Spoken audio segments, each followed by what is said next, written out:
नमस्कार, मैं हूं गायत्री व्यास वीएनएम न्यूज रूम से। महामारी जिससे देश और दुनिया परेशान है, ऐसे में हर जगह से अलग अलग खबरें आ रही हैं। भारत की बात करें तो भारत में हर राज्य में आंकड़े बढ़ रहे हैं, साथ ही में अस्पतालों की खराब हालत और डॉक्टरों की लापरवाही भी सामने आ रही है।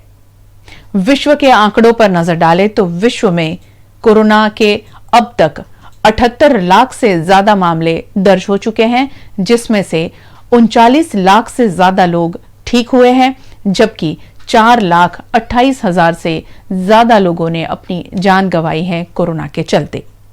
देश की बात करें तो देश में संक्रमितों की संख्या 3,10,000 से ज्यादा हो गई है। 1,55,000 से ज्यादा लोग ठीक हुए हैं और 1,46,000 से ज्यादा एक्टिव केस है हमारे देश में, जबकि 8,900 से ज्यादा लोगों ने जान गंवाई है हमारे देश में।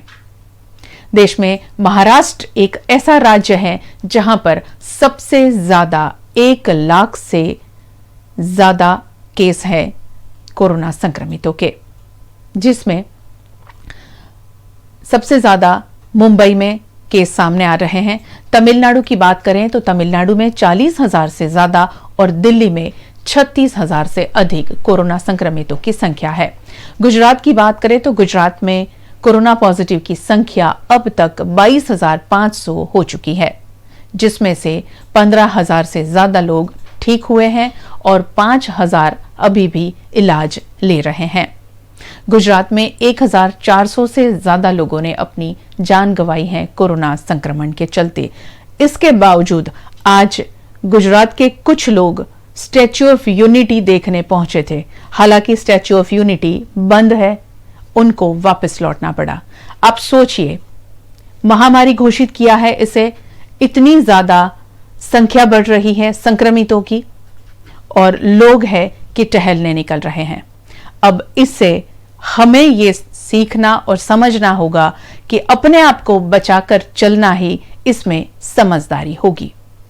अब देखते हैं आज की हेडलाइन और फिर देखेंगे शहर की खबरें।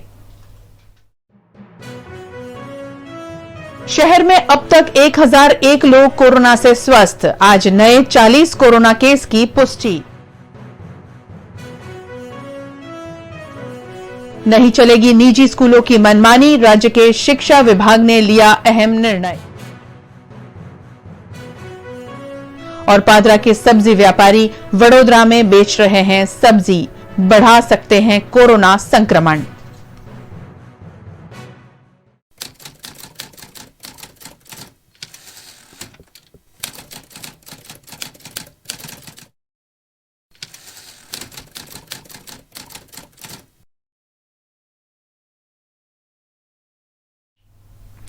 खबरों की शुरुआत करते हैं शहर की कोरोना अपडेट से। शहर में 1,001 मरीज कोरोना संक्रमण को अब तक मात दे चुके हैं और आज के 40 नए मामलों के साथ अभी तक 1,524 कोरोना संक्रमितों की संख्या शहर में हो गई। वडोदरा शहर में 1,524 कोरोना संक्रमित अब तक दर्ज हो चुके हैं और उसके सामने 1,001 मरीज अब तक कोरोना से स्वस्थ भी हुए हैं। शनिवार को शहर में नए 40 कोरोना केस की पुष्टि हुई।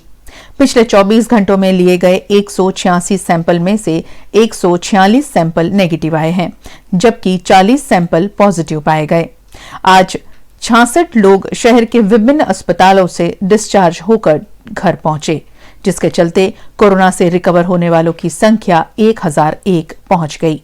मौत का कोई भी मामला आज भी वडोदरा महानगर पालिका द्वारा दी गई कोरोना जानकारी में उपलब्ध नहीं है।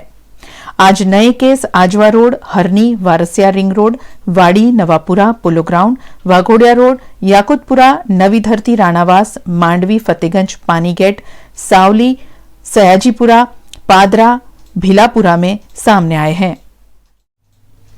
स्कूलों के खिलाफ अभिभावकों द्वारा छेड़ी गई जंग लाई रंग। शिक्षा विभाग ने निजी स्कूलों की मनमानी के खिलाफ लिए हैं अहम निर्णय।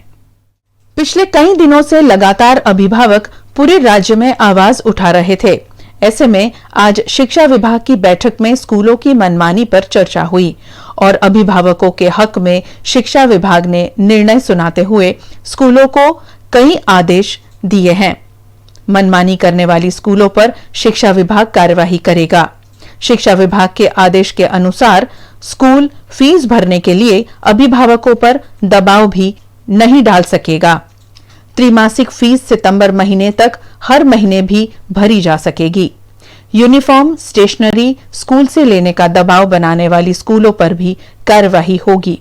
इस मामले राज्य के शिक्षा मंत्री भूपेंद्र सिंह चुडासमा ने जानकारी देते हुए कहा कि शिक्षा विभाग अब निजी स्कूलों की मनमानी के खिलाफ कड़ी कार्यवाही करेगा और साथ ही सरकारी स्कूलों के बच्चों को 15 जून से ऑनलाइन पढ़ाई कराने की जानकारी भी दी गई। इस बैठक में शिक्षण विभाग का इस निर्णय too less and too late, मतलब जो छोटा सा एक कदम उठा है बहुत लेट उठा है। जब शिक्षण मंत्री को ये पता नहीं कि मार्च, अप्रैल और मई का फीस वालियों को ऊपर प्रेशराइज करके अलग अलग psychological pressure, mental pressure, physical pressure, धमका के एलसी देने का धमका के जब पैसा ले लिया, पैसा लेके अपना अपना बैंक में जमा हो गया, उसके बाद में अगर शिक्षण विभाग बोलते हैं कि मार्च, अप्रैल और मई में आप पैसा नहीं ले सकते हैं, उसका कोई मतलब वाले के लिए अभी नहीं रहा। ये खाली एक आईवाश है। और मुझे ताज्जुब होता है कि माननीय मुख्यमंत्री जी एक हफ्ता पहले बताया गया कि मार्च, अप्रैल और मई का फीस बिल्कुल माफ़ हो जाएगा और कोई स्कूल अगर मार्च, अप्रैल और मई का फीस मांगे तो माननीय मुख्यमंत्री जी से फरियाद करने का आदेश दिया था। उसी मंत्रिमंडल का शिक्षण मंत्री आज कह रहे हैं कि आप पैसा तो भरना ही पड़ेगा लेकिन लेट भरो।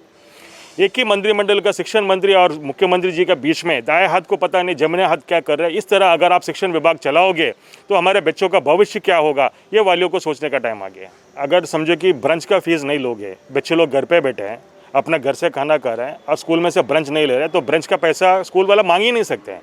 तो ये कोई हमारे ऊपर कोई एहसान नहीं किया गवर्नमेंट ने या कोई इससे। और अगर ट्रांसपोर्टेशन फैसिलिटी अगर यूज़ नहीं किया तो उसका पैसा मांगना, स्पेशली लॉकडाउन का सिस्टम टाइम में डिजास्टर मैनेजमेंट एक्ट जब लागू है, हर एक जगह पे जब माफ़ किया जा रहा है, तो वो जो माफ़ी जो किया है ब्रंच का और ट्रांसपोर्टेशन का, उसका कोई ज़्यादा मान्यता हमारे लिए नहीं है। ये तो बड यूजुअल है। हमारा यही मांगनी है कि मार्च, अप्रैल और मई माननीय मुख्यमंत्री जी का जो घोषणा है जी टीवी में उन्होंने बताया था, उसके हिसाब से पूरा 3 महीने का माफ़ किया जाए। अनलॉक के बाद में जब वालियों का रोजी रोटी अपना रोजगार पर लगे हुए कमानी चालू हुआ और ऑनलाइन क्लासेस चालू है, फिजिकल क्लासेस जब बंद है, तो अनलॉक के बाद में जो स्कूल्स चलाएं ऑनलाइन में, उसमें खाली ट्यूशन फीस का 40% लिया जाए। क्योंकि स्कूल के अंदर जब बच्चे पढ़ने आते हैं उसमें ओवरहेड्स होते हैं, जैसे कि आपका बिजली का बिल, इंफ्रास्ट्रक्चर बिल्स, जो भी मिला के 100% अगर ट्यूशन फीस होता है और ऑनलाइन क्लासेस में जो खर्चा होता है उसमें करीबन 60% कम होता है। तो ऑनलाइन क्लासेस जब चला रहे हो, कम से कम अगस्त 15 तक तो चलाएंगे ऐसा हमारा मानना है। तो जब तक ऑनलाइन क्लासेस अनलॉक 1 में चलाओगे तब तक खाली 40% of the tuition fees should be levied. ये हमारा सख्त मानना है और ये मांगने के लिए हम लोग जोरदार लड़त देते रहेंगे। पादरा के बाजार को बंद रखने की बात को लेकर पादरा के सब्जी विक्रेता आज वडोदरा शहर पोलो ग्राउंड के पास सब्जी बेचने बैठे, जहां पर निवासियों ने इस सब्जी मंडी को बंद कराने की मांग की। पादरा में सुपर स्प्रेडर ऐसे 9 सब्जी विक्रेताओं के कोरोना टेस्ट पॉजिटिव आने से पादरा का सब्जी मार्केट 5 दिनों के लिए बंद किया गया है, जिससे पादरा के सब्जी विक्रेता वडोदरा के पोलो ग्राउंड में सब्जियों की बिक्री कर रहे हैं। कोरोना संक्रमण रोकने के लिए पादरा में सब्जी बाजार बंद किए गए। ऐसे में वहां के सब्जी विक्रेता अगर वडोदरा में आकर सब्जी बाजार में सब्जी बेचते हैं तो आने वाले दिनों में शहर में भी कोरोना संक्रमण तेजी से फैलने की संभावना जताई जा रही है। ऐसे में स्थानीय निवासियों द्वारा यहां सब्जी मार्केट बंद कराए जाने की मांग की गई। पोलोग्राम आया फूल वाला मार्केट में अत्यारे पोलोग्राम में हम भाजी वेचीए छे, शाकभाजी, અને અત્યારે 2-3 મહિના તો હેરાન થઈને એકદમ અત્યારે બેસે છે, પથારાવાળા જ બેસે છે અત્યારે, તો એના માટે અત્યારે 25 રૂપિયાનો ધંધો કરીએ છીએ, બીજું કશું નહીં। 100, 200, 300 રૂપિયા મળી જાય છે અમને। હવે પેન્ડલવાળાને બધા ફેરી કરે છે, બહેનો લોકો કહે છે કે સારું કર્યું તમારે કે અમારે કંઈ જવું ના પડે દૂર, તો કંઈ કરી આપણે મળી જાય છે। એ પથારો માડીએ છીએ પણ જે આવે છે એ આપણે ગ્રાહક લોકો એમને 2-2, 3-3 જણને દૂર રાખીને પછી ભાજી આપણે આપીએ છીએ અને તો પેલી બાટલી આવે છે એને નાખીને પછી હાથમાંથી પછી એ આપીએ છીએ અમે। આજે પાદરાથી આવીને અહીંયા બક્કીખાનાની સામે પોલો ગ્રાઉન્ડ પાસે શાકભાજી વેચે છે તેનો વિરોધ અમારે કરવો છે। એકચ્યુઅલીમાં શું છે કે પાદરા શાક માર્કેટ બંધ કરી દીધું છે કોરોના વાયરસને લીધે। ત્યાં આઈ થિંક ઘણા બધા વેપારીઓને કોરોનાનો ચેપ લાગેલો છે।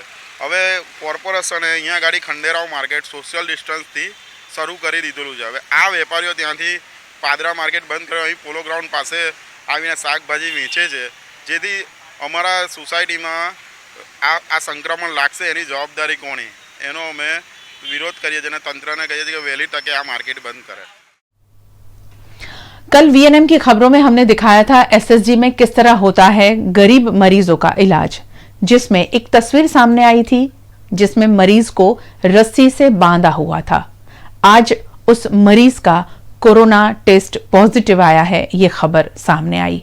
हमारी टीम जब पड़ताल के लिए पहुंची तब मरीज वहां नहीं थे और फिर आगे बात ऐसी हुई कि एसएसजी प्रबंधन द्वारा कोई बात करने तैयार नहीं हुआ। अब ऐसे हालात में अस्पताल से ही कोरोना संक्रमण फैल सकता है, ये गंभीरता शायद एसएसजी अस्पताल का प्रबंधन नहीं समझ पा रहा। एसएसजी अस्पताल में कोरोना संक्रमण से पीड़ित लोगों का इलाज किया जा रहा है, लेकिन इसी अस्पताल से कोरोना संक्रमण ज्यादा फैले ऐसे मामले भी लगातार सामने आ रहे हैं।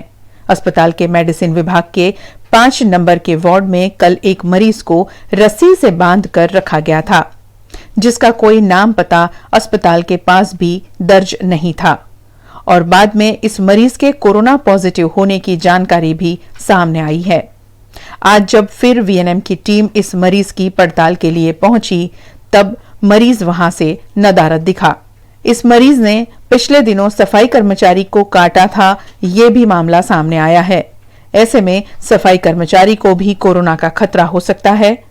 अस्पताल प्रबंधन द्वारा कोरोना के संदिग्ध मरीजों की ठोस जानकारी नहीं रखी जा रही है। ऐसे में अस्पताल के कर्मचारियों और अन्य मरीजों को भी कोरोना का संक्रमण का खतरा सामने आ रहा है। भाईली के अशोका फ्लैट के लोग इंतजार कर रहे हैं 2014 से अभी तक बुनियादी सुविधाओं को लेकर। आज ये निवासियों ने विरोध जताया और बताया कि जल्द से जल्द ये परेशानी दूर की जाए। भाईली फतेपुरा रोड पर अशोका फ्लैट है, जिसका पोजीशन 2014 में बिल्डर द्वारा निवासियों को दिया गया था, लेकिन 6 साल बीत जाने के बाद भी यहां बुनियादी सुविधाओं का अभाव है। यहां सड़क नहीं है, जिससे लोगों को आवाजाही में दिक्कत आती है। वहीं बरसात में जल जमाव देखने मिलता है। वुडा द्वारा इस इलाके में बरसाती कांस का निर्माण अधूरा छोड़ दिया गया है। ऐसे में अगर कांस में ज्यादा पानी आए तो अशोका फ्लैट की इमारत पर खतरा बना हुआ है, जिस पर निवासियों ने अपना विरोध जताया। वुडा ने बरसाती कांस बनाने के लिए लोहे के सरिये लगाकर काम अधूरा छोड़ दिया और यही बिजली के खंभे भी लगे हुए हैं। ऐसे में ज्यादा पानी आने पर यहां समस्या और अधिक गहरी हो सकती है, जिसकी वुडा द्वारा मॉनसून के पहले सूद लेनी चाहिए, वरना आने वाले समय में अप्रिय घटना हो सकती है। ભાઈલી પ્રગતિ સ્કૂલ પાસેનું રહેણાંક છે અને અશોકા એપાર્ટમેન્ટનું નામ છે। બીજું સમસ્યા શું છે અહીંયાની? સમસ્યા પાણી, ગટર, રોડ ત્રણમાં જે કંઈ નથી। પાણી એટલે પાણી તો પીવાનું પાણી છે પણ ગટરની ને રોડની સુવિધા નથી। કયા બિલ્ડર દ્વારા તમને બાંધકામ ક્યારે રહેવા આવ્યા તમે? અમે 2014માં રહેવા આવ્યા। 2014 થી અત્યાર સુધી તમને પાણીની ગટરની બે સુવિધા દર વખતે રોડ તૂટે છે, દર વર્ષે રોડ તૂટે છે ને એ બનાવે છે। બિલ્ડર દ્વારા તમને શું કહેવામાં આવ્યું હતું? એ કે અમે તમને 6 મહિનામાં રોડ બનાવી દઉં એમ કીધેલું છે। એ કોઈ રહેવા આવે ને જેને મકાન વેચે ને એમ જ કહે।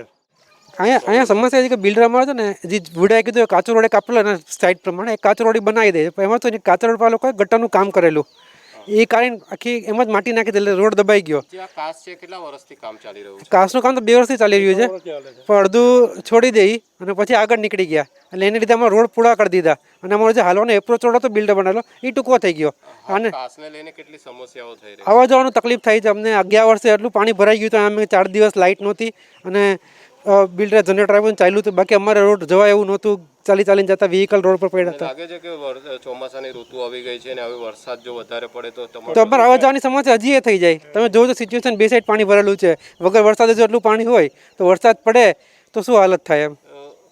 માનવામાં આવે કે બુડા દ્વારા બિલ્ડરોને તો એક છૂટ આપવામાં આવે છે મકાન બનાવવા માટે, પણ સુવિધાઓ નથી આપતી એ લોકો. એની બસ ખાલી એક રદ ચીઠી લઈને કામ આપી દે, બિલ્ડરો એની રીતના રોડ બનાવી દે અપ્રોચ અને રિપેર કર્યા કરે હર વર્ષે, પણ બુડાવાળા આગળ કંઈ રોડ નથી આપતા. જ્યાં રોડ જરૂર નથી ત્યાં બનાવે છે અને જ્યાં જરૂર છે ત્યાં બનાવતા નથી. તો આનું શું કરવું આપણે એમ?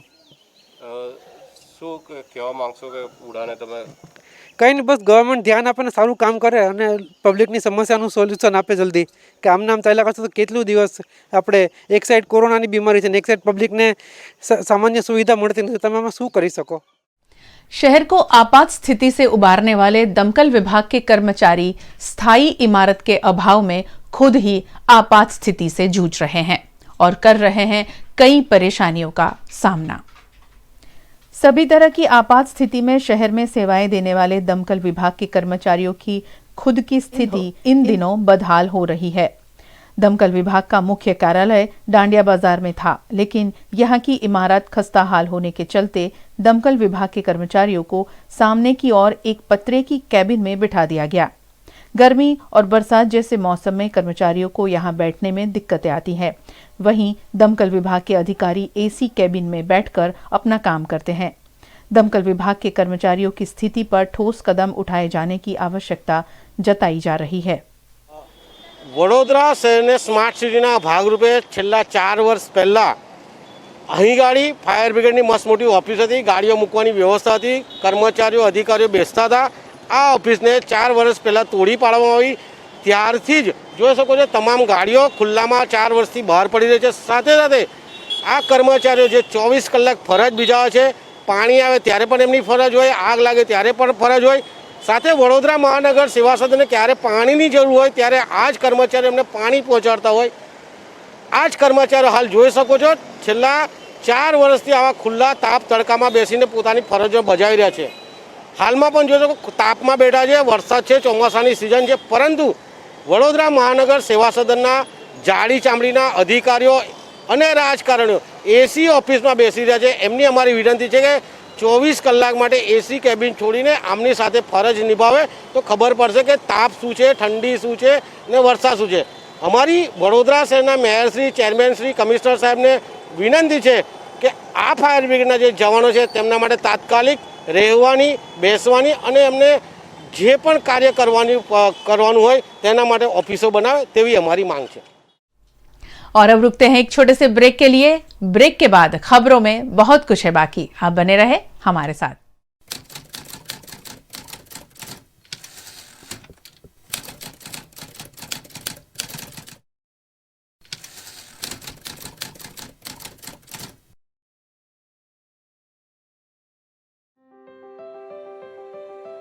हॉस्पिटल में पेशेंट्स आते हैं जिसमें से शायद कोई कोरोना का कैरियर भी हो सकता है, तो इन सब लोगों से हमें अपने आप को, दूसरे पेशेंट्स को, स्टाफ को, सबको सुरक्षा पहुंचानी है और साथ साथ में हमारी ट्रीटमेंट भी सही रूप से देनी है।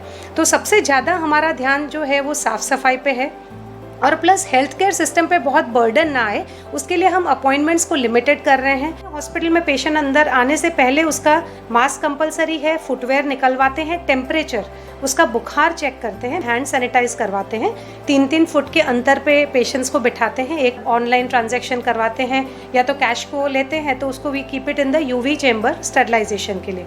तो इस तरह से एक बार हम जब पेशेंट को अंदर चेकअप करते हैं तो अब हम हमारे प्रोटेक्शन के लिए भी प्रॉपर जिस तरह से इसको फेस शील्ड है, गाउन है, ग्लव्स है, नाइट्रिल ग्लव्स हैं, N95 मास्क है, तो ये सब प्रोटेक्शन वाली चीज़ें पहन के पेशेंट को चेकअप करते हैं। स्वयं की रक्षा खुद करें।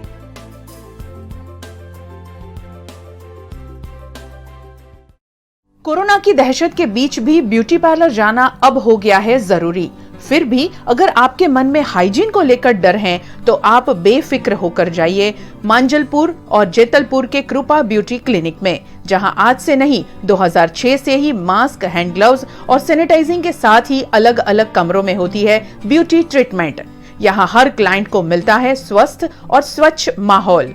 तो फिर विजिट करें कृपा ब्यूटी क्लिनिक और अपनी सुंदरता को दे एक नई पहचान। कृपा beauty clinic, G2 Pratap tower behind आंगन tower near Bhavans school, Makarpura road, Vadodara, और E113 Kashi Vishweshwar township, tower 4, Jetalpur road, Vadodara.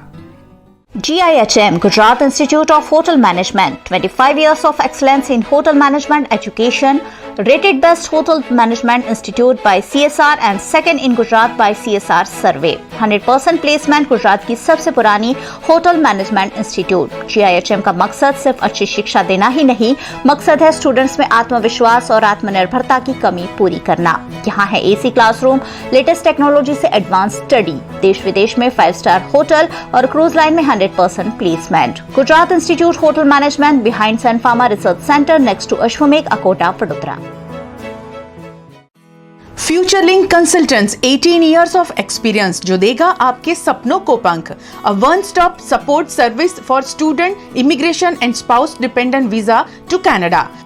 फ्यूचरलिंक देता है Australia, UK, USA and New Zealand के लिए स्टूडेंट वीजा। साथ ही यहाँ हाईली क्वालिफाइड फैकल्टी देती है IELTS एंड PTE की कोचिंग, वो भी फ्लेक्सिबल टाइमिंग में। Visit Futurelink head office 216 Atlantis near Genda circle और मांजलपुर ब्रांच 315 पिनाकिन प्लाजा, वडोदरा।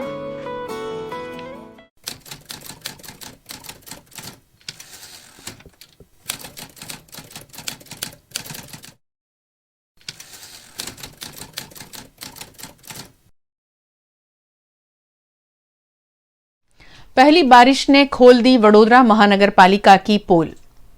शहर के कई इलाकों में पानी भर गया और हमारी टीम ने जायजा लिया गोरवा के मधुनगर इलाके का, जहां पर जल जमाव देखा गया। पहली बारिश की बौछार में ही गोरवा के मधुनगर के पीछे के हिस्से में स्थित राजीव नगर में 1 से 2 फीट पानी भर गया। वडोदरा महानगर पालिका प्री मॉनसून कार्यवाही के बड़े बड़े दावे तो कर रही है, लेकिन ये दावे इस बारिश के पानी में बह जाते हुए दिख रहे हैं।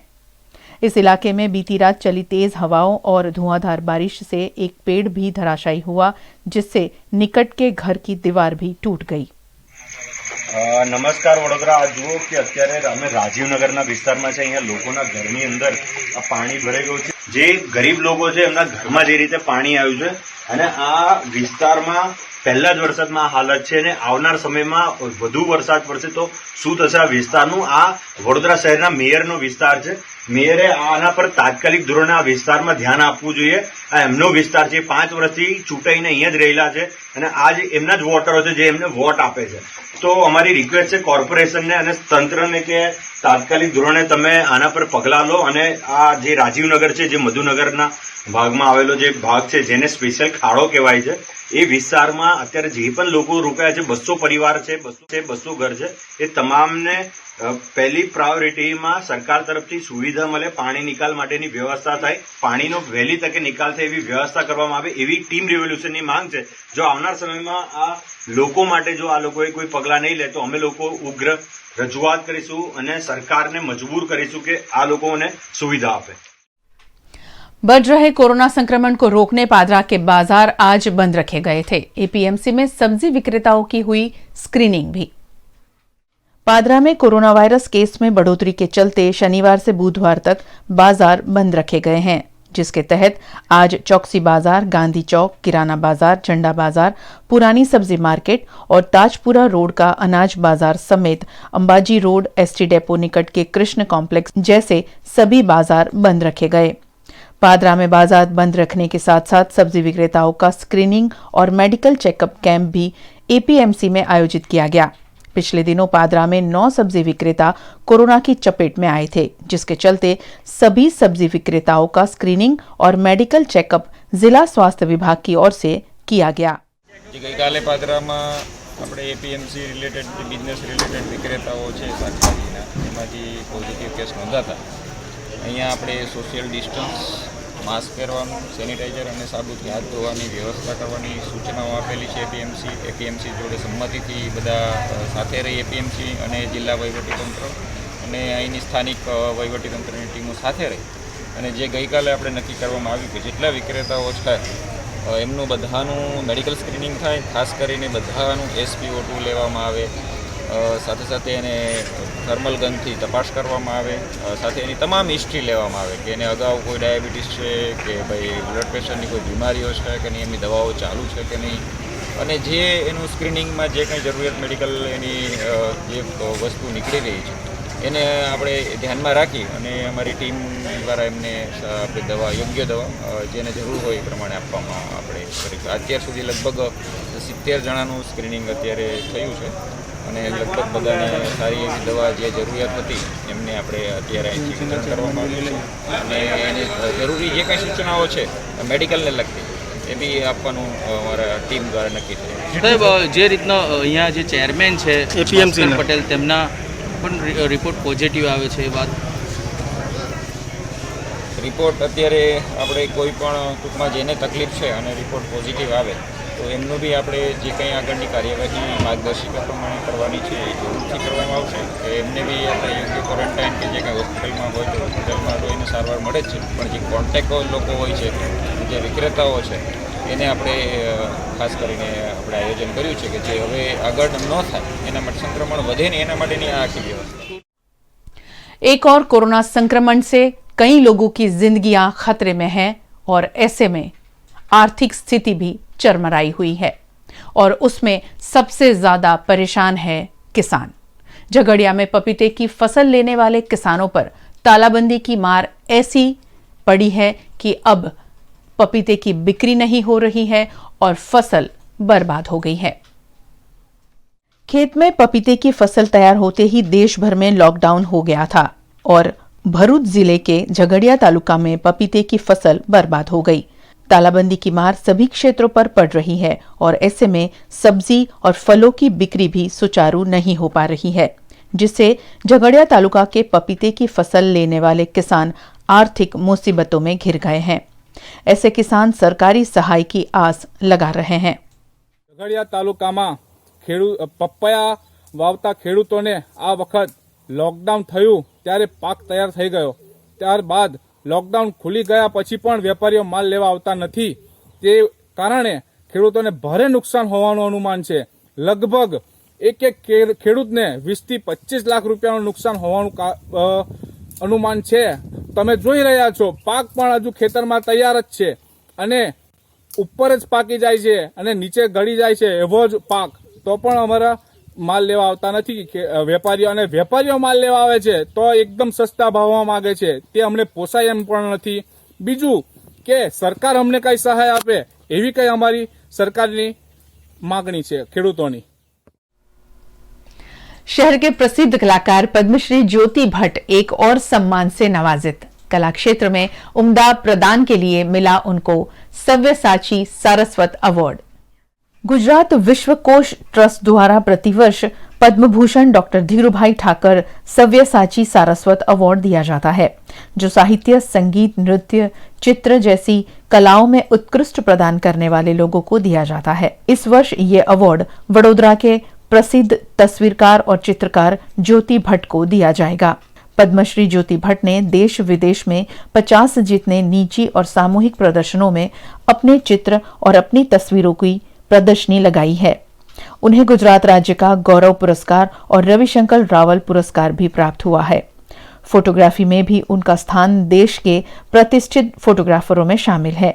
ऐसे में पद्म भूषण डॉक्टर धीरूभाई ठाकर सव्यसाची सारस्वत अवार्ड से उनकी उपलब्धियों की किताब में एक और सुनहरा पन्ना जुड़ गया है. सावली के युवक की अज्ञात वजह से खुदकुशी. दमकल विभाग फौरन मौके पर पहुंचा और युवक का शव ढूंढ निकाला. सावली के कनोड़ा पोईचा ब्रिज से 18 साल के युवक ने छलांग लगाकर खुदकुशी कर ली. सावली के जवापुरा के शैलेश गोहिल ने अज्ञात वजहों से खुदकुशी की. घटना की खबर पाकर स्थानीय विधायक केतन इनामदार, सावली पुलिस और सावली दमकल विभाग ने मौके पर पहुंचकर घटना की जानकारी ली. घटना की खबर फैलते ही लोगों की भीड़ वहां बड़ी संख्या में इकट्ठा हुई. फायर ब्रिगेड ने बोट की सहायता से फौरन युवक के शव को बरामद कर लिया. मृतक के शव को पोस्टमार्टम हेतु सावली के सरकारी अस्पताल में भेजा गया है. आज रोज सवारे 10 वाग्यानी आजूबाजू शैलेश कुमार नरवतसिंह गोहिल गाम जबापुरा जे आ ब्रिज ઉપરથી આત્મહત્યા કરેલ છે, તો એના માટે અમારા સ્થાનિક ધારાસભ્ય કેતનભાઈ ઇનામદારે તારાબાઈની ટીમ બોલાવી છે અને ગામ લોકો પણ અહીં હાજર છે અને અત્યારે શોધખોળની પ્રક્રિયા ચાલુ છે. और अब वक्त है एक ब्रेक का. ब्रेक के बाद खबरों का सिलसिला जारी रहेगा. आप बने रहे VNM टीवी के साथ.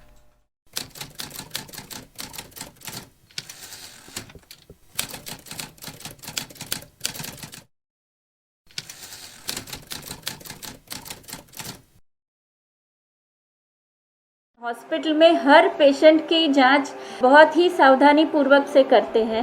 हम किसी पेशेंट को अंदर बिना सैनिटाइजेशन किए आने नहीं देते.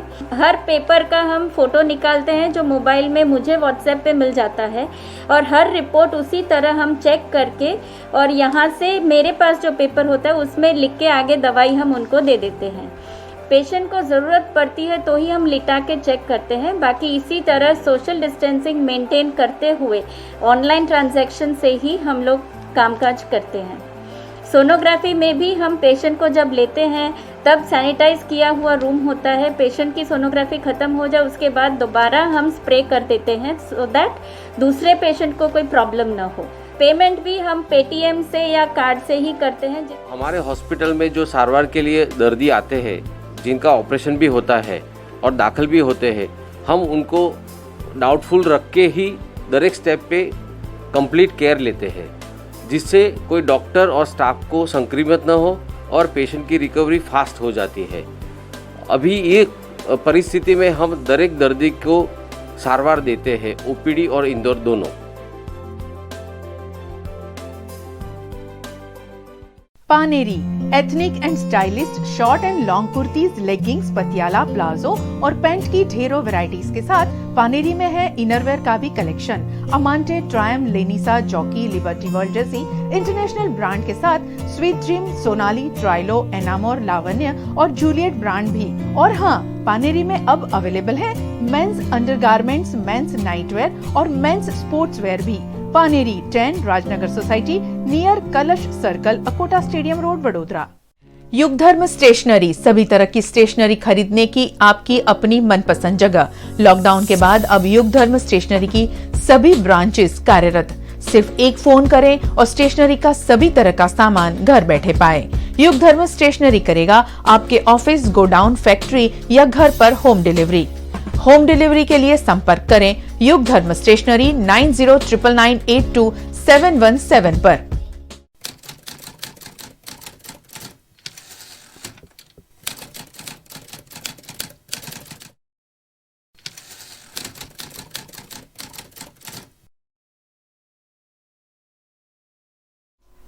कोरोना महामारी और तालाबंदी के चलते एमएस यूनिवर्सिटी में पिछले कई महीनों से शिक्षा कार्य बंद है.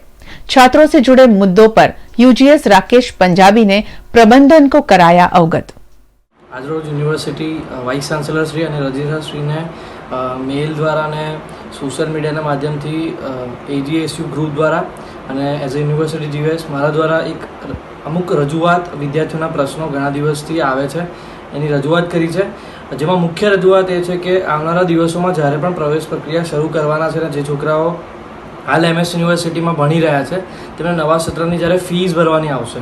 કોરોનાની મહામારીના કારણે હાલ બધાના ધંધા રોજગાર ઘણા સમયથી બંધ હતા અને ઘણા બધા ધંધાઓમાં અત્યાર સુધી મંદી ચાલી રહી છે. તેથી સામટી ફી ભરવી વિદ્યાર્થીઓના પેરેન્ટ્સ માટે ખૂબ જ મુશ્કેલી ભર્યું છે. એટલે યુનિવર્સિટીના સત્તાધીશો સમક્ષ આ મહામારીમાં વિદ્યાર્થીઓને એક મુશ્કેલી ન પડે એક એવો નિર્ણય લેવામાં આવે. જે ફીઝ આપણે એક સાથે વર્ષની લઈએ છીએ એને સેમિસ્ટરમાં ડિવાઈડ કરી દેવામાં આવે, 2 સેમિસ્ટર વાઇઝ ફી લેવામાં આવે અને મહામારીના ભાગરૂપે જો એમએસ યુનિવર્સિટી શરૂ ન થઈ શકે, આવનારું સત્ર ઓનલાઈન થી જ ભણાવવામાં આવે કે એવી કોઈ વ્યવસ્થા કરવામાં આવે ત્યારે સત્ર ન શરૂ થાય તો એ જે 6 મહિના પહેલાં છે એની ફી માફ કરી દેવામાં આવે. કારણ કે જો આપણે ભણાવીએ ના વિદ્યાર્થીઓને તો આપણે એની ફી ન લઈ શકીએ. એ રજૂઆત મુખ્ય રજૂઆત છે. કોઈ પણ પ્રકારની ફીમાં, પછી એ હાયર પેમેન્ટ હોય કે રેગ્યુલર હોય, 1 રૂપિયાનો પણ ફી વધારો ન કરવામાં આવે. સાથે સાથે જે પણ વિદ્યાર્થીઓ એક્ઝામ આપવા આવવાના છે એનું થર્મલ ગનથી સ્ક્રીનિંગ કરવામાં આવે. दाहोद में बिजली के खंभे से टकराई ट्रक, मगर टली बड़ी दुर्घटना. दाहोद में ठक्कर बापा चौकड़ी निकट राजस्थान से आई हुई RJ 03GA 4937 नंबर की ट्रक को बेकाबू रूप से चला रहे ड्राइवर ने बिजली के खंभे से ट्रक को टकरा दी। गाड़ी के टकराने से बिजली के खंभे को नुकसान पहुंचा और बिजली के खंभे के वायर टूट गए। हादसे को अंजाम देने वाले ड्राइवर को स्थानीयों ने GEB के हवाले कर दिया। लालबाग की मसिया कास में हर वर्ष बारिश में पानी भर जाता है। स्थानीयों द्वारा कांस को साफ करने की मांग की गई है। कार्यकारी वार्ड नंबर 5 और इलेक्शन वार्ड नंबर 13 के लालबाग विस्तार में काशी विश्वनाथ मंदिर के पीछे बरसाती कांस है, जिसकी सफाई नहीं की जा रही है। इस कांस में अवैध रूप से ड्रेनेज के कनेक्शन भी जोड़ दिए गए होने की बात सामने आई है, जिससे हमेशा यहां से गंदा पानी बहता है। इस कांस को साफ करने की मांग नगर सेवक बालू सुरवे और स्थानीय निवासियों द्वारा की गई। બગીચાના વિસ્તાર છે કાશી વિશ્વનાથ મંદિરની પાછળ આવેલી રાસ્તમ સોસાયટી 350-400 મકાનોની આ સોસાયટી છે અને એની નજીકમાં આવેલું જે તળાવ છે કાશી વિશ્વનાથનું તળાવ કહેવાય છે એ પાણીની છેલ્લા 25-25 વર્ષથી અમે રજૂઆતો કરીએ છીએ। જયાબેન ઠક્કર જ્યારે હતા ત્યારથી અમારી આ રજૂઆત ચાલુ છે અને દર વર્ષે લેખિતમાં રજૂઆત ચોમાસા પહેલાં કરવા આવવા છતાં પણ ચોમાસાને લગતી કોઈપણ કામગીરી કરવામાં આવતી નથી। પહેલાં તો બહુ વધારે વરસાદ પડે તો ખાડો ઓવરફ્લો થતો હતો, પણ આજની પરિસ્થિતિ એવી છે કે કાલે 1 ઇંચ વરસાદમાં રોડ પર પાણી આવી ગયું છે। હવે જો 2 કે 3 ઇંચ વરસાદ તો સામાન્ય રીતે વરસાદમાં પડતો હોય તો પણ અમારા ઘરોમાં પાણી આવી જાય એવી પરિસ્થિતિ છે। સરકારી અધિકારીઓ અહીં આવીને જોઈ જાય છે, આંટાફેરા કરે છે અને ફોટો સેશન કરીને પાછા જતા રહે છે, છતાં પણ આનો પ્રોબ્લેમ નિવેડો આવતો જ નથી। પ્રી મોન્સૂનની કામગીરીને અમે વારંવાર રજૂઆતો કરી કે અમારા વિસ્તારમાં કોઈ જાતની પ્રી મોન્સૂનની કામગીરી કરવામાં નથી આવતી, એટલે અમે કમિશનરશ્રીને અગાઉ પણ પત્ર એવો લખ્યો હતો કે અમારા વિસ્તારમાં દર વર્ષે પાણી ભરાઈ જાય છે, એટલે પ્રી મોન્સૂનની કામગીરી કરવામાં આવે। કોઈ જાતની કામગીરી નહીં કરી એટલે તમે જોઈ શકો કે 1 જ ઇંચ વરસાદમાં આટલું બધું પાણી ભરાઈ ગયું છે। ઠેર ઠેર વિસ્તારમાં બી ઘણી જગ્યાએ વેરાઈ માતા ચોકમાં, બકરાવાડી વિસ્તારમાં, ચોખંડી વિસ્તારમાં 2-2 ફૂટ જેટલું પાણી આટલા નાના ઓછા વરસાદમાં ભરાઈ જતું હોય, એટલે કમિશનરશ્રીને 2 દિવસ પહેલાં જ અમે પત્ર લખ્યો છે કે સાહેબ અમારા વિસ્તારમાં જે મસિયા કાસ કાશી વિશ્વનાથ તળાવની પાછળ આવી છે એ મસિયા કાસ ફક્ત ને ફક્ત ડ્રેનેજનું ગટરનું પાણી છે। આ તળાવ ખરેખર આ સિઝનમાં ખાલી હોવો જોઈએ, પણ તમે આખું ને આખું વરસ ગટરના પાણીથી ભરેલો હોય છે અને જ્યારે કોરોના મહામારી ચાલતી હોય, હજારો લોકોને કેસો થયા હોય, કેટલા લોકોનું મરણ થયું હોય, ત્યારે અમારા વિસ્તારમાં આ ગટરના પાણીથી કેટલા લોકો બીમાર પડે, એટલે કોઈ નવી બીમારી ના ઊભી થાય। છેલ્લા 20-20, 23-25 વર્ષથી ભારતીય જનતા પાર્ટીનું રાજ હોવા છતાં એક આ રાસ્તમનો જે પ્રશ્ન છે, મસિયાકાસની જે સમસ્યા છે એ હલ કરી નહીં શકતા। આની રજૂઆત દરેક સભામાં અમે રજૂઆત કરતા આવીશું, બજેટમાં બી કામ લેવડાયેલું, પણ આ લોકોને કામગીરી કરવી નથી। અમારા લોકોને હેરાન પરેશાન કરવા માટે આ લોકો અમારા વિસ્તારને જે અમે રજૂઆત કરી એ કોઈ કામગીરી नहीं करता।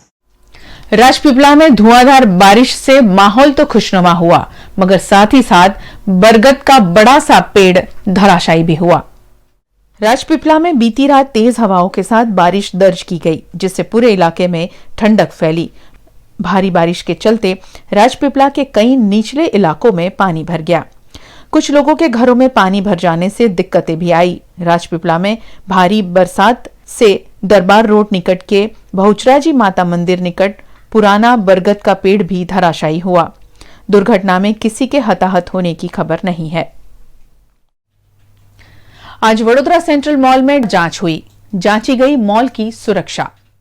पिछले दिनों इंटेलिजेंस ब्यूरो ने देश भर में और खासकर गुजरात राज्य में लॉन वुल्फ अटैक की आशंका जताई थी और सभी राज्यों की पुलिस को अलर्ट रहने को कहा गया था। इसी के तहत वडोदरा शहर में आज जांच हुई। गेंडा सर्कल स्थित वडोदरा सेंट्रल मॉल में बॉम्ब स्क्वाड से चेकिंग की गई। अनलॉक 1 में अब मॉल खोलने की अनुमति दे दी गई है और बड़ी संख्या में लोग मॉल में पहुंच भी रहे हैं। ऐसे में बॉम्ब स्क्वाड दल द्वारा वडोदरा सेंट्रल मॉल में जांच की गई। महिसागर जिला में धुआंधार बारिश हुई और कई जगह पेड़ भी धराशायी हुए। महिसागर जिला में कल रात तेज हवाओं के साथ अचानक बारिश हुई। महिसागर जिला के खानपुर, लुणावाड़ा, कडाना, संतरामपुर, बालाशिनोर सभी तालुका में बारिश दर्ज की गई। बरसात और आंधी के चलते ग्रामीण इलाकों में कई पेड़ भी धराशायी हुए। वहीं किसानों में बारिश को लेकर खुशी का माहौल भी देखा गया। बारिश के साथ ही शहर में गड्ढे पड़ने का सिलसिला शुरू हो गया है।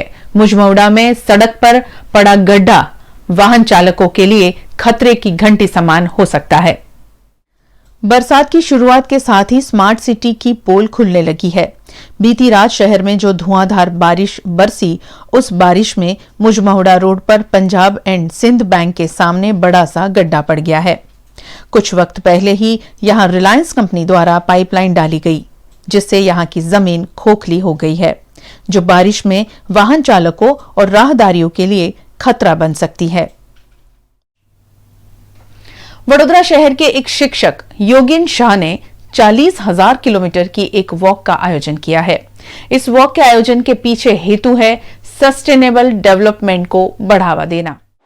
वडोदरा शहर के योगिन शाह ने एक कैंपेन मैराथन का आयोजन किया है। उनका इस मैराथन को आयोजन करने का हेतु है सस्टेनेबल डेवलपमेंट का। तो आइए उनसे इस बारे में जानते हैं। हमारे दर्शकों को बताइए कि क्या है ये कैंपेन मैराथन। तो ये एक कैंपेन है 40,000 किलोमीटर चलने के लिए। पहले तो 40,000 किलोमीटर क्यों, क्योंकि मुझे एक बहुत बड़ा नंबर चाहिए था, मतलब इतना बड़ा नंबर कि जिससे लोगों को सही में एक तरह का मैसेज लाउड एंड क्लियर जाए, मीडिया का इंटरेस्ट मिले वगैरह।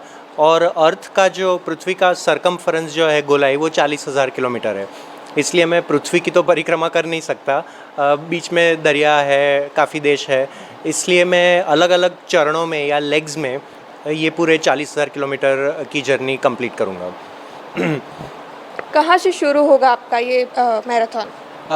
बड़ौदा से शुरू होगा ऑफ कोर्स, और फिर किशनगढ़ से होते होते चंडीगढ़ से होके न्यू दिल्ली तक जाएगा 15 जून से 15 अगस्त 2 महीने में। लोगों तक क्या मैसेज पहुंचाना चाहते हैं आप इसके ज़रिए? मैसेज यही है मेनली कि हमारा जिस तरह से अभी लाइफस्टाइल है उसको हम अनसस्टेनेबल बोल सकते हैं, मतलब इस तरह से चल नहीं सकता, क्योंकि एक तो ऑलरेडी इंडिया जैसी लॉकडाउन खुलने लगा है, कोविड के केसेस बढ़ने लगे हैं, क्योंकि इंडिया के पास, भारत के पास उतना पैसा नहीं है, हम इतने अमीर देश नहीं है। ऑलरेडी हमारा बहुत सारा जो बोलते कर्जा है, डेट है, और वो भी सबसे ज़्यादा ऑयल के लिए है। तो एक तो हम ऑयल ज़्यादा यूज़ कर रहे हैं, पेट्रोल, डीजल वगैरह, जिससे प्रदूषण फैल रहा है, देश गरीब रह रहा है, उससे हमारी तबीयत ख़राब रहती है। और जिसे भी देखें, मेरे घर में भी देखा जाए, किसी के भी घर में आज आप देख लीजिए, तो ऐसा कहा जा सकता है कि लोगों ने मान लिया है कि डायबिटीज़, ब्लड प्रेशर, जिसे कहते हैं ना, मतलब कोई ना कोई बीमारी तो रहेगी, डिप्रेशन है एक्सेट्रा।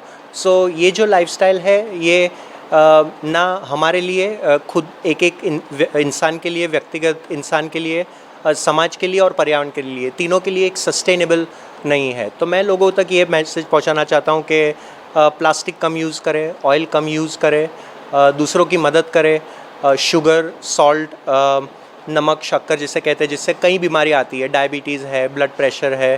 तो वो लाइफस्टाइल जिससे हमारी समाज की और पर्यावरण की तबीयत ख़राब हो रही है, वो आदतें बदलें। ये मेरा मेन संदेश है लोगों के लिए। लोग आपके इस कार्य में कैसे जुड़ सकते हैं? बहुत अच्छा सवाल है ये। मुझे लोगों से पैसे नहीं चाहिए, बट मैं एक तो मेरा जो मैंने आपको ये रूट बताया मेरा, उस रूट में अगर मुझे रहने के लिए थोड़ी बहुत कहीं पे मदद मिल सकती है, अगर मैं थोड़े पैसे बचा सकता हूँ, तो वो पैसों से मैं गरीबों को खाना खिलाने में मदद करूँगा। कोविड के कारण कई लोग अभी शहरों से गांव जा रहे हैं, अपने घर जा रहे हैं, कई लोग बेघर हो चुके हैं। तो रास्ते में जो बच्चे मिलते हैं, गरीब मिलते हैं, उनको जो भी मैं खाना दे सकता हूँ वो मैं देने की कोशिश करूँगा। लोग थोड़ा साइकिल ज़्यादा करें, थोड़ा चले ज़्यादा, थोड़ा readymade restaurant food, packed food, जो प्लास्टिक के पैकेट्स में वेफ़र, चॉकलेट्स वगैरह, ये सब हम जो प्रोसेस्ड फूड खाते हैं, जिनसे बड़ी बड़ी फैक्ट्रियाँ चलती है, उनसे प्रदूषण होता है, वो थोड़ा कम करें। हो सके तो शुगर, सॉल्ट, चाय, कॉफ़ी, मतलब जो भी चीज़ों से हमको ज़्यादा एक्साइटमेंट रहता है और मन में एक शांति लाने में हमको तकलीफ़ होती है, वो सारी जो एक अपनी लाइफस्टाइल्स है, शाम के बाद जागना, टीवी देखना, देर रात तक जागना, लाइटें चालू रखना, ये सब भी अगर लोग थोड़ा बहुत कम कर सकते हैं तो भी, जैसे दिन के समय में भी कई लोग बाथरूम जाते समय लाइट चालू करते हैं, तो अगर वो नहीं करते हैं तो मुझे लगेगा कि उन्होंने अपना सहयोग दे दिया है। और मेरा फेसबुक पे, इंस्टाग्राम पे भी ये कैंपेन चल रहा है, तो अगर उस पर भी वो लोग अगर लाइक, कमेंट, शेयर कुछ भी कर सकते हैं किसी भी तरह से इसमें, या तो मुझे मदद करे, मुझे थोड़ा ध्यान दे, और या तो खुद अपना जीवन थोड़ा ऐसे बदले कि जिससे आपको, दूसरे प्राणियों को थोड़ा भी, अगर आप जिसे शहद कह सकते हैं, दूध है, कोई भी जो प्राणियों से हम चीज़ें लेते हैं वो थोड़ी अगर आप कम कर सके, मेरे दर्शक मित्र कोई भी आपके, तो मुझे लगेगा कि उन्होंने मेरी मदद की है। अगर आप भी इनके इस कार्य में जुड़ना चाहते हैं तो हर वो काम कीजिए जो इन्होंने बताया है। पर्यावरण बचाना हमारे लिए उतना ही ज़रूरी है, और सस्टेनेबल डेवलपमेंट की जो हमने बात की वो मैराथन के ज़रिए ये साकार कर पाए, ऐसी हमारी उम्मीद है। एमएस यूनिवर्सिटी में मेरिट बेस्ड प्रोग्रेशन के नाम पर छात्रों के साथ अन्याय हुआ है। साइंस फैकल्टी के जनप्रतिनिधियों ने उठाई है इस पर आवाज। कोरोना महामारी के चलते इस वर्ष एमएस यूनिवर्सिटी में पहले और दूसरे साल के छात्रों को मेरिट के बेस पर प्रोग्रेशन दिया गया है, लेकिन इस प्रोग्रेशन में कई छात्रों को दोबारा एटीकेटी मिली है, जिस पर साइंस फैकल्टी के पूर्व जीएस नितिन बारड ने आपत्ति जताई। नमस्कार। जैसे कि यूजीसी और गवर्नमेंट ऑफ गुजरात ने फर्स्ट ईयर और सेकंड ईयर के छात्रों को मेरिट बेस्ड प्रोग्रेशन की बात की थी, तो उनके हिसाब से ही महाराजा सयाजीराव विश्वविद्यालय की फैकल्टी ऑफ साइंस के फर्स्ट ईयर और सेकंड ईयर के छात्रों का रिजल्ट दिया जा रहा है।